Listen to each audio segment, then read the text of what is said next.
Arts and crafts with 110 Sass Actual.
Friends, do you wish you could have an M110 for the 10th of the price of a real one and kind of looks like a real one from 69 feet away?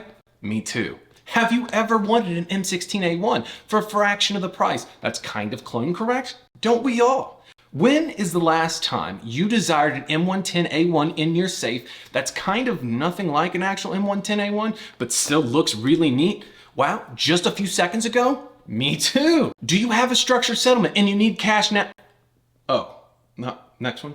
Okay, got it. Listen, Cody Curry here, and this is 110 Sass Actual. Introducing the Palmetto State Armory Sabre 10A1. Yup, PSA, they done dang did it again, friends. In a time where, the market has gone just a little stagnant from companies, getting fat off the panic buyers of 2020 to 2022, there's a little South Carolina manufacturer called Palmetto State Armory. And from this little company, which is actually, well, a giant in the industry, is something like new dropping every week, it seems. And it's not just like weird oddball things, it's actually some pretty rad stuff. I mean, honestly, look at this lineup here that they've dropped. An M110 clone, an M10A1 clone, an M16A1, an XM177, a Car 15, a Mark 12, there's even a Glock clone. Say what you want about PSA, but neat looking stuff at affordable prices is dope. And to be honest, it's a dirty little secret of mine. And brother, I'm here for it. It reminds me of that time where all my homies, they were out buying razors and decking them out and stuff. Dog, it was like 30 grand deep in one of those things. No problem to get that deep. I remember thinking what? I'll go on Facebook Marketplace, find 15 rotted and clapped out death box Jeeps, run 8 off a cliff, give 1 to a homeless man, set 3 on fire, and yeah, shoot 1 up for a video and still have 2 left to make it to work 37 business minutes late. Now, while you guys may know me for having, decent gats that I've reviewed here on the channel, what you don't know about me is, well, I genuinely like PSA. I like what they do. I like their mission. Neat looking gats at an affordable cost. Those 2 things right there is what makes me feel all warm and fuzzy inside. And it's just nice to have someone like that on our team in the 2A community. And you know what else makes old dad warm and fuzzy on the inside? More fuzzy than a toddler's lollipop approximately 29 seconds after you hand it to him? Large frame gassers, baby. And guess who makes warm and fuzzy, neat looking LFGs, dog? You guessed it. So I'm like a private fresh out of AIT. Give me that V6 Camaro, 32.87% interest rate. I'm about to let all 237 ferocious horsepower scream and not care about it, because guess what? If it breaks, it breaks. Oh well, I'm gonna do it again and again until the bank tells me I can't finance a popsicle stick. So when one of my followers sends me a link with the new PSA 7.62 GAT that clones a military rifle that's hotter than Blake Lively, Megan Fox, and Kate Upton got together and made a baby, hotter than that, baby? Bro, where's my wallet? I am no doubt ready to be hurt again. So yes, friends, we've gathered you here again today to talk about PSA large frame gassers. This is the Sabre 10A1. It's inspired from the M110a1 C Sass that was supposed to kind of replace, the M110 Sass. I said the name, but didn't exactly replace it. Instead, they worked up a cool contract for $13 million with Knights Armament for the M110A2 and the OG M110. So I guess those Knights guys must be doing something right, huh?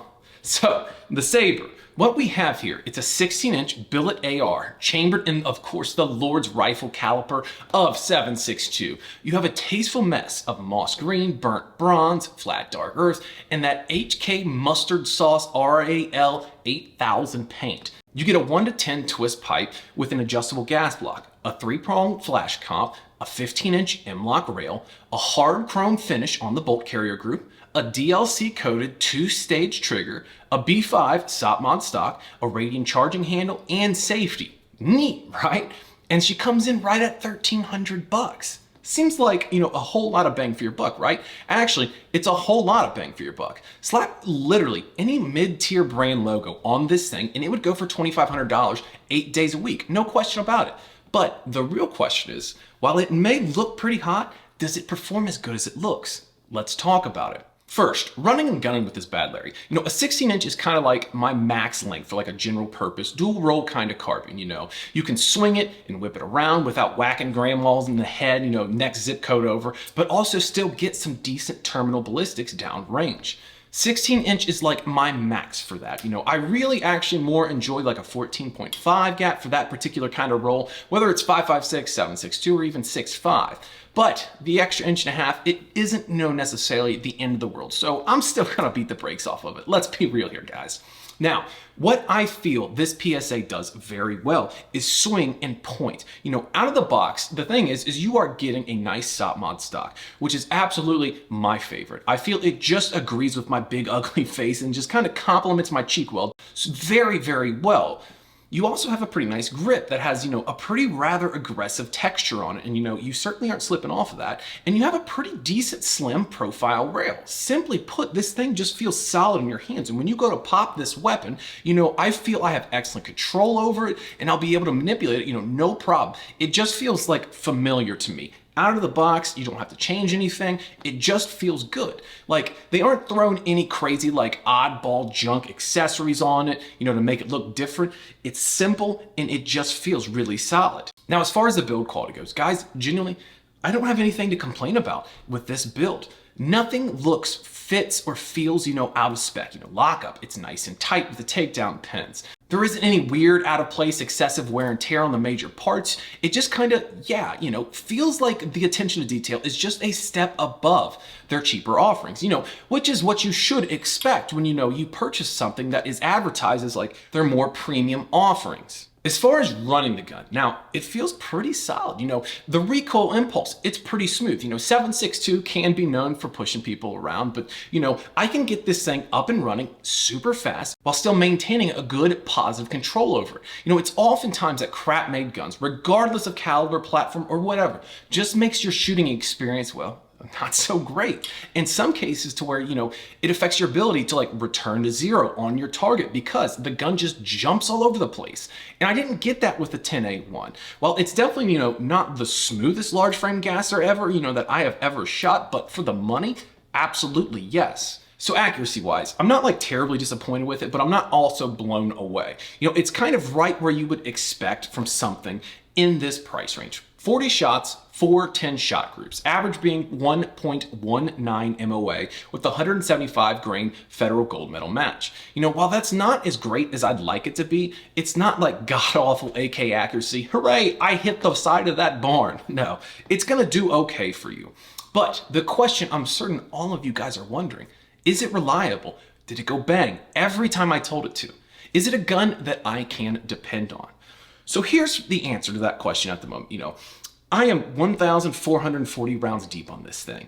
And at the current moment, I cannot get this thing to fail. Now, guys, I understand just over 1,400 rounds isn't like a whole lot of rounds in the grand scheme of things. But for old dad here not looking to refinance the farm, I can confidently say that, I've got a good feeling over this weapon and I've got a good one.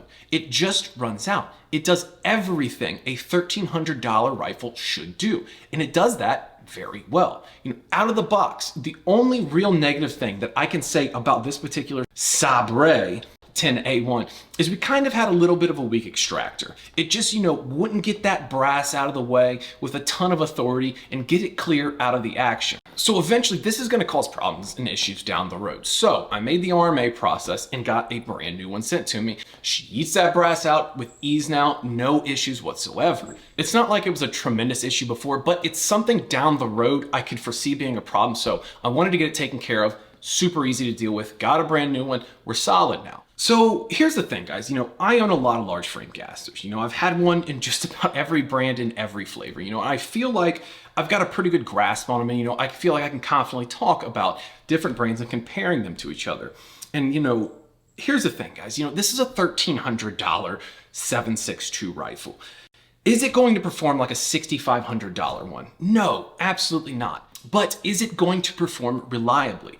That's what's most important. No, you're not getting the status symbol of, have an XYZ brand on the side of the mag well. No, if you want that, go pay for that. This isn't the gun for you. But if you want a gun that's cheap, is effective, and this one here being reliable, this is the one for you.